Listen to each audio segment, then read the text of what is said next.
Hello, folks. It is August the 27th, and I'm about to kick off a brew day.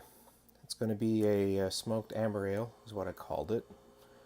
Basically, it is a very ad hoc brew of a bunch of different ingredients that I want to try to use up. So, if we look at where we are as far as the brew itself, it's supposed to be. It's a generic kind of amber ale. Going to be using some dry US-05 yeast. You can see here some of my water additions up the top.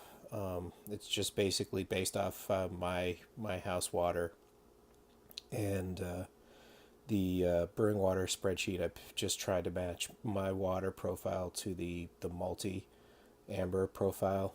Went with that.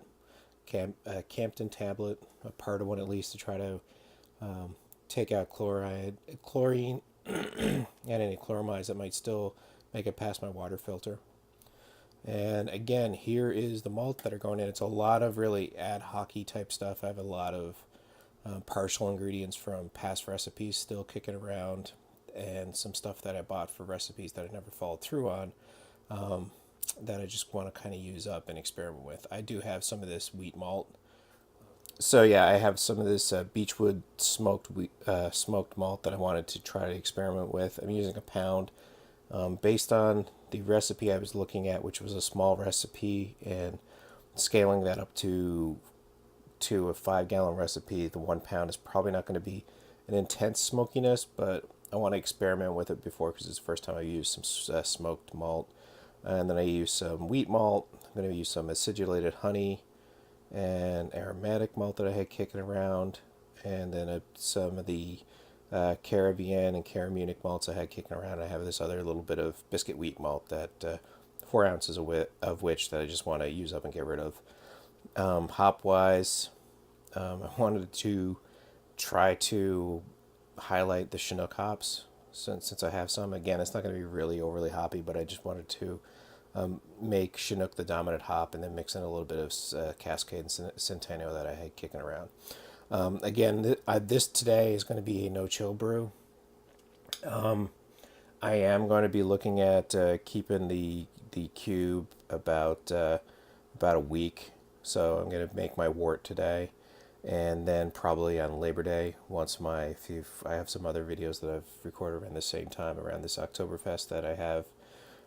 Probably can't hear the refrigerator, but that I've currently fermenting out. It's kind of in its diacetyl rest right now, and once that is done, and once I actually keg that for lagering, then the plan is that the day of kegging that, which would be Labor Day, I will be scaling this recipe up from the cube and scaling it up to the full 5.5 gallons volume for the that I would need for the to get a 5-gallon keg out of it.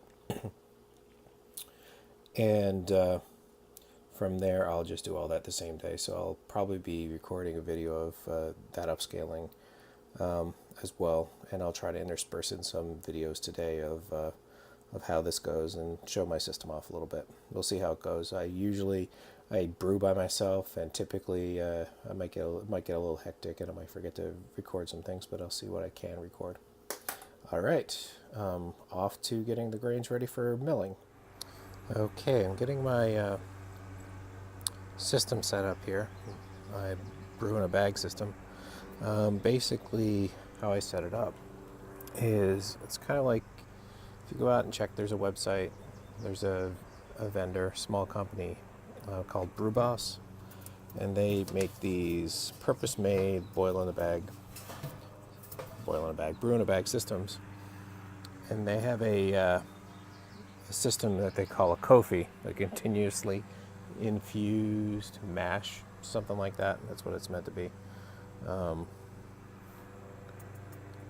It's something like that. So I took their idea and basically made my own version of it using copper because it's cheap and easily to put together. And basically with a false bottom, I just set up the false bottom. and have a little length of copper pipe, and I just put this sucker together. Actually, I want this the other way because I can see a little bit of tarnish on the pipe. Yeah, there's a little bit of tarnish on the top there. That's it. This fitting definitely goes on the top because there's more tarnish on it. So yeah, that's about it. That's the Ko-fi. And I'll probably, I don't know if I'll use this or not, but I'll take some more videos interspersed of what the system does. It is based on a BIAB Classic. It's an electric. It should be a 45,000 watt element, I think it is. Again, my temperature probe is down here, post the valve. I built this system based on a pretty similar system that I see that High Gravity sells, High Gravity Brewing. So I built my own and go from there. As you can see, there is the steamer basket. I do use that, and I'll probably take a few videos as I'm brewing and maybe talk a bit more about this in a different setting because my neighbor started mowing his lawn and it's distracting.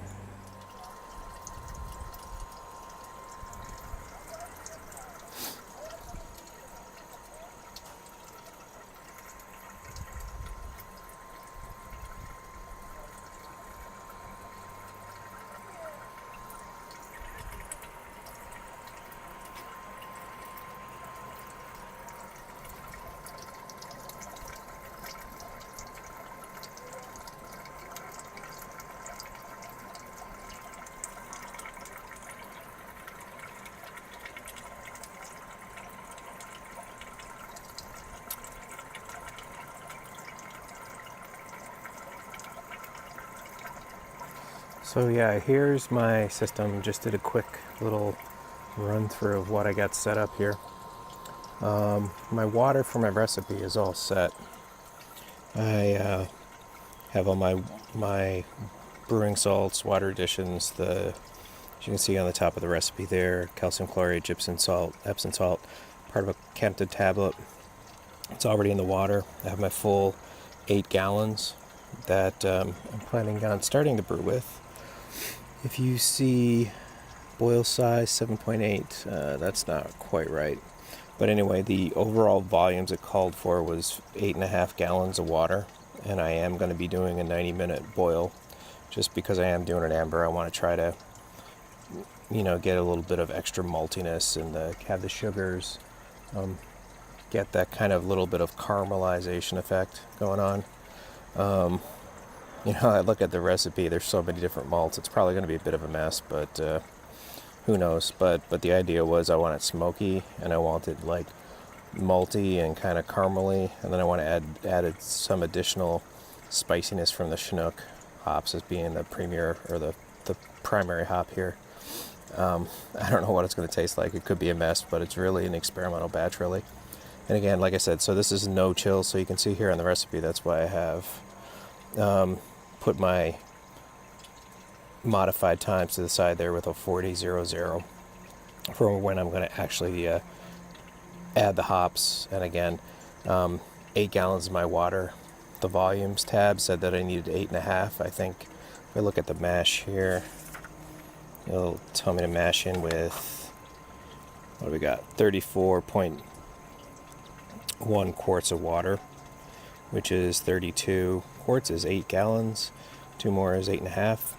So because I'm going to be planning on adding that half a gallon at fermentation time, and I'm putting 5 gallons in the cube or in the jerry can, that was the idea there. So that's where that half a gallon of water went. And again, like I said, the staggering the hop additions by 20 minutes to kind of avoid the extra isomerization that will occur in the cube while it's chilling. Yeah, I mean, I could do the first Chinook edition pretty early. I could do it at 60 if I wanted to, but I'm just going to do it at 40. So yeah, as you can see, where we're at now, 41 degrees. So really what I do when I'm using my brew in a bag system is I add the full water volume. As you can see here, the water is right up to about 8 gallons, which, you know, I could probably put a smidge more water in there to get that little extra bit of water that I kind of called for in the recipe, but 8 gallons should be good enough. You can see in here or how my recirculation works. You know, this is an electric system. The basket keeps the bag off the element that's down there, the ripple element. I do have the water come in through the lid, and you can see there's the little hose in there. I have it propped up to keep the hose from kinking. Having a lot of issues with the hose kinking, so I'm probably going to need to try to find a spring or something to put around the hose so I don't have to jerry-rig this little prop thing I have set up here on my sight glass. But it's going to work. It's going to be fine. I'll probably leave it at that. Valves, temperature probe is immediately after the valve, and there's my hose down to my pump below for the recirculation. Really don't like how far this pokes out. As you can see there, this is a Brew Hardware bulkhead that I silver soldered in, and it's awesome. I love how snug and tight it fit. It worked great. The downside is with this 3-piece ball valve, and then with my other fitting here, and then, you know, with my cam locks on the end, it just ends on being a massive amount of hose out of the bottom of my pot here, or piping I should say, but you know, it's pretty secure. It's not going to go anywhere just as long as I don't whap it too hard, but it's in there good and secure. And again, that's the probe over to my Brow Supply controller. Brow Supply, I think it's a pretty small operation, and the components look pretty much hand-built based order, but I don't think he makes this one anymore,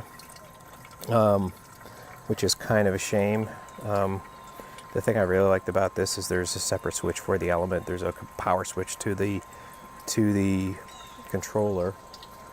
And then, if you can see down here, it'd be probably better if I went down here. There's an alarm, which I never use.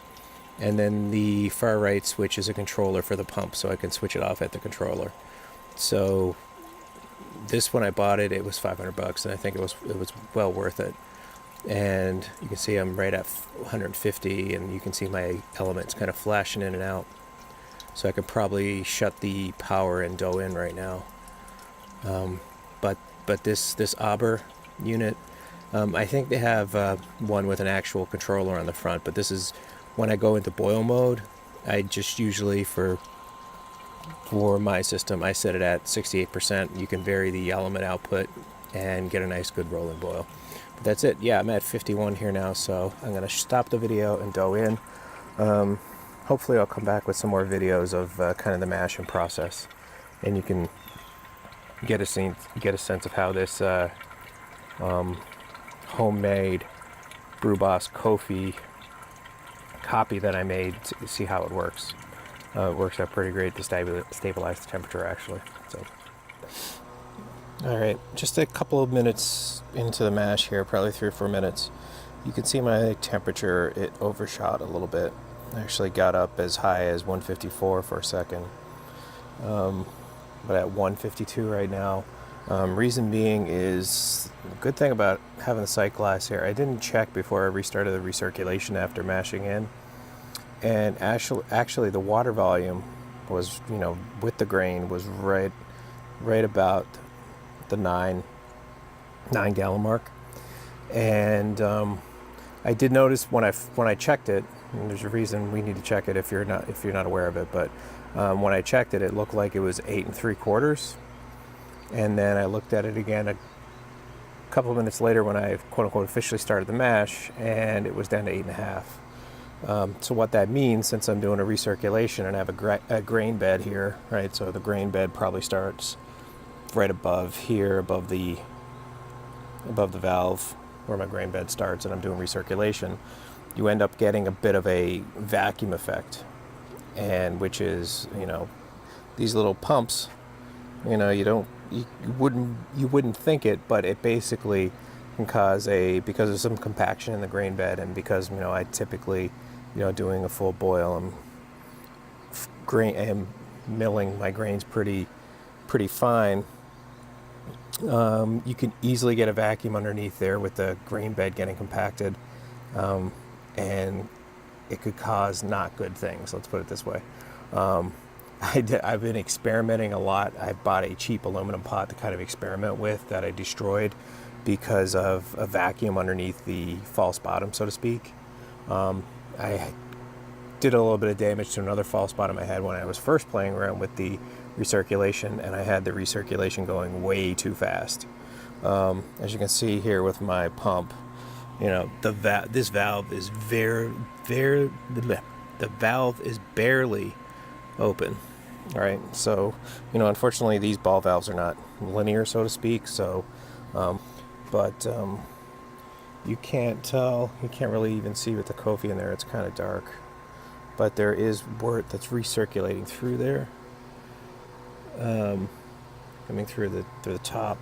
You can certainly see with the bubbles there's a little bit of that going on, and right now my flow looks to be pretty good, that I can walk away and not worry about it being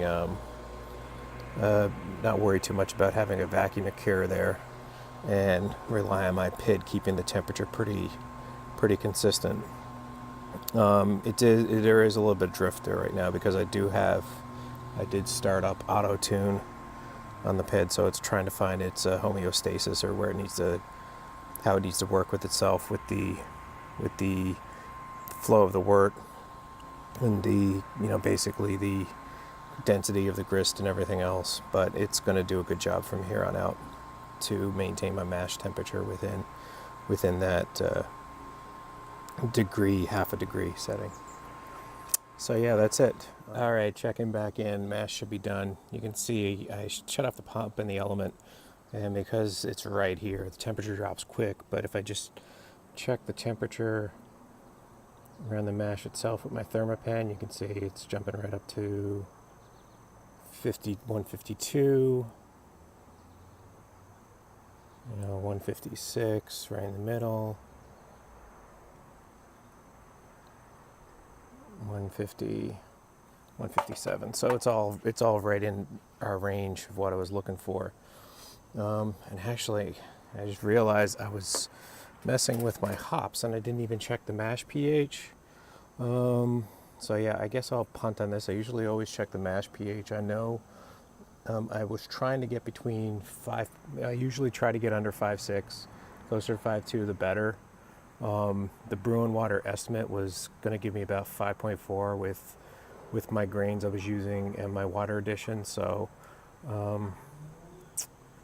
I'll just take it that that's what it was. So the next thing is an iodine test. So let me do that quick. All right, there is my wort sample. Just drop in. Oh yeah.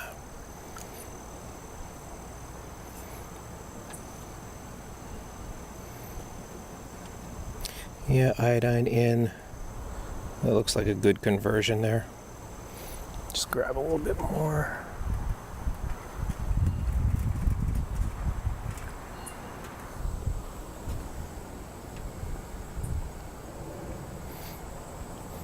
Yeah, that's looking pretty good. So yeah, our conversion's looking good. And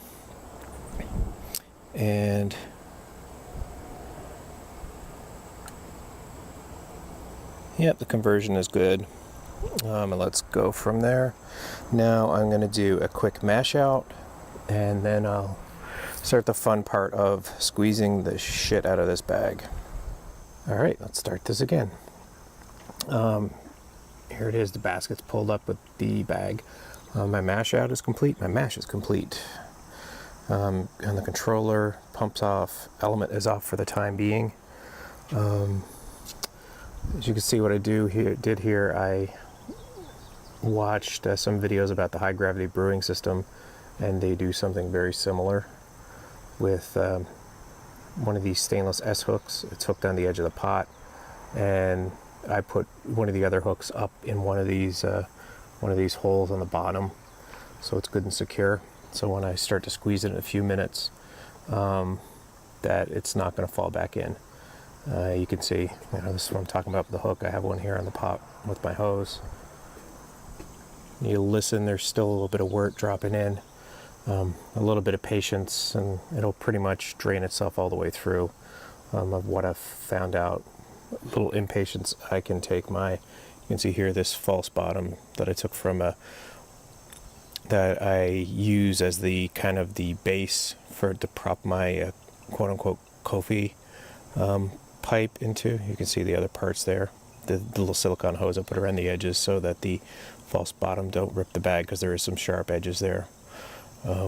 Maybe I can file that down or smooth it out at some point, but for the time being I just split some silicone hose down the middle and I wrap it around when I'm putting it in. But I usually use the false bottom to help me squeeze, to push it down, because the bag is still pretty hot. As you can see, come around here, get up on my step ladder, and there's my bag. And typically I want to get some high temperature gloves. I actually ordered some, they're not here yet, to actually help in the squeezing to get all the wort out.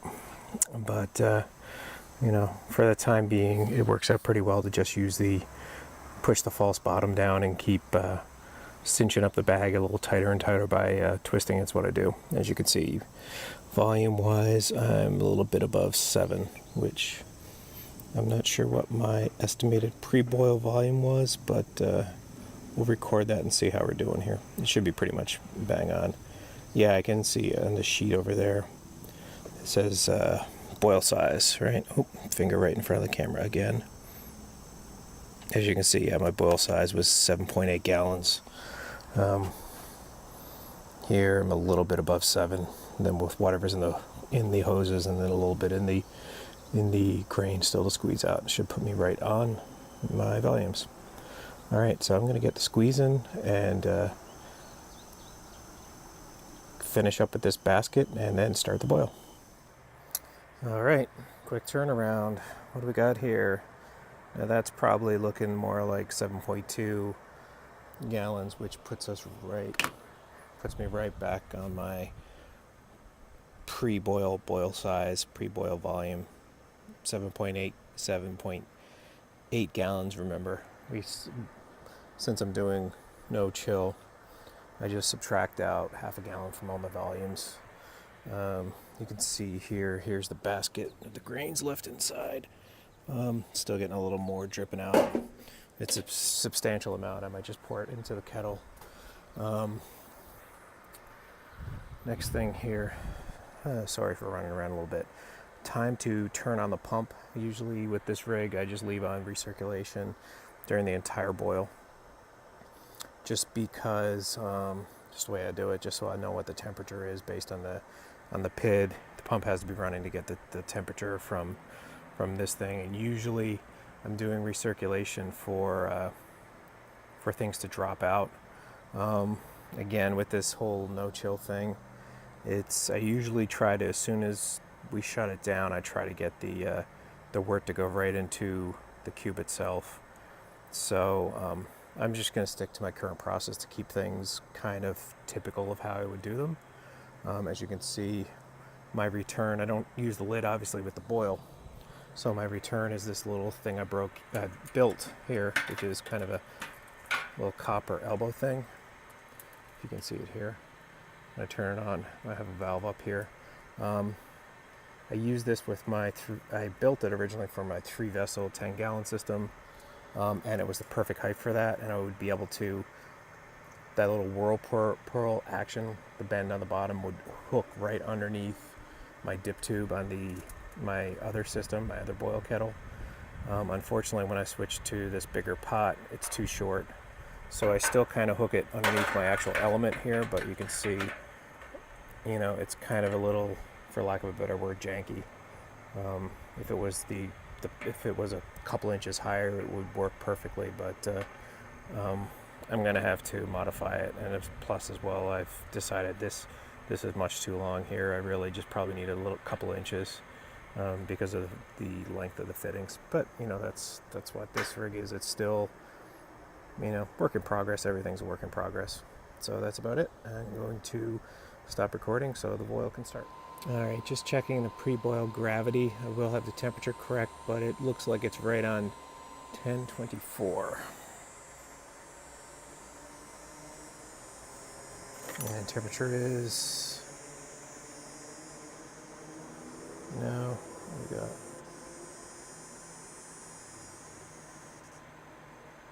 136.5. All right, one last little video before the boil starts. What do we got? 205, 206 on the PID.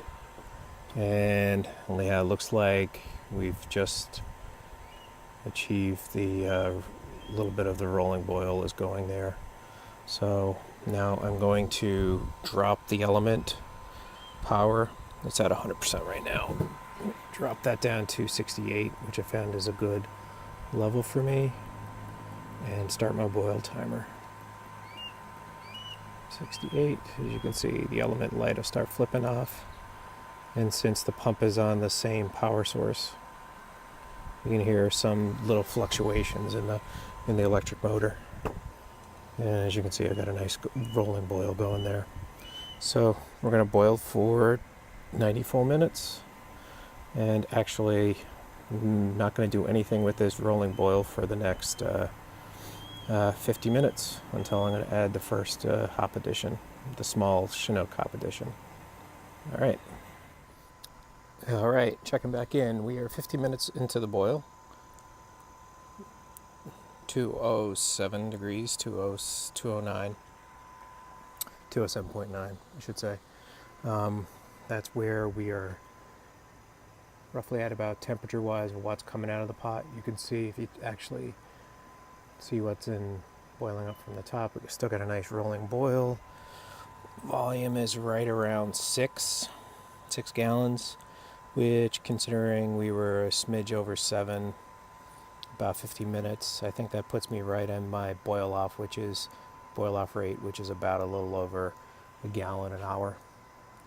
So within 10 minutes, that's going to put us right into range of where it should be. I did check the gravity. Based on my estimations and adjusted, gravity was 1038. Based on if this was the actual volume I was going on, the estimates from Beersmith was 1039. Excuse me. And then once we put that into our calculations, or what I estimated by the water dilution, really I should have got a gravity of 1041, a couple of points over to be with if I going based on my lower volume, which is, not horrible, a little disappointing. You try to be as consistent as possible, but I did use the Valley malt, pale malt, as the bulk of the grist, and then a lot of specialty malts, so I'm not terribly surprised. I know I should say, and over the past 45 minutes or so from draining the bag, I probably added back another, I'd say between a cup and a pint of wort that had drained out of the bag. So that's where we are. But anyway, in goes the initial Chinook edition. I'm so nervous putting my phone over this, but there we are. The first little addition is in the boil. And now I got to reset the timer for 25 minutes to wait on the roll flock. So check back later. All right, checking back in. I have right about 15 minutes left to go in the boil. 16 actually. So I'm just checking in here, ready to drop a whirl flock. Excuse me. And volume wise, we got 15 minutes to go. It's jumping around a little bit, so about 5.5 gallons or so. So by the time we figure out whatever's in the hoses and everything else into the cube, it should fill it right up. And that's it. So here we go, 15 minutes. Let's drop in the whirl flock. And nothing exciting. So that's about it. Getting everything into the cube is going to be a two-hand job for sure. So this is probably the last update until I get everything into the cube. Cleanup has already started, and really just waiting on the boil to finish. Hopefully I'll get a full cube of wort with a little smidge left over for a hydrometer sample to see where I am. All right, checking in probably for the last time. Brew is done. I got my cube here. I got a smidge less than 5 gallons that is compressed in, but the cube is pretty much full. It's probably like, maybe 4.8 gallons, I guess. There was, I'm not sure where the line was when it was upright. The line was right up to about right here. So I did, see where I was pointing, right about right here. So I did push it in a little bit and try to squeeze out as much air as I could. And that's pretty much what was left up around in the neck and everything. But yeah, it's in there and it's starting to no chill. This was all the wort that was left over, so I can get a gravity test out of it. Temperature adjusted. That wort is about 90 degrees right now at 1062, which is higher than I thought. I don't know if all the hot break or cold break crap that's in here is adjusting the gravity or not. That's something, if somebody knows, they can tell me.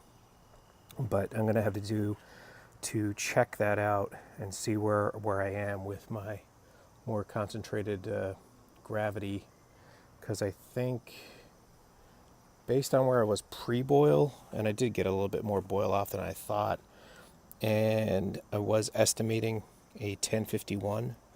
So when I figure out exactly where that is with my concentration and everything else, I think I'm a little bit over with my temperature adjustment. Let me just do that quick now. All right, so I did the calculations, adjusted.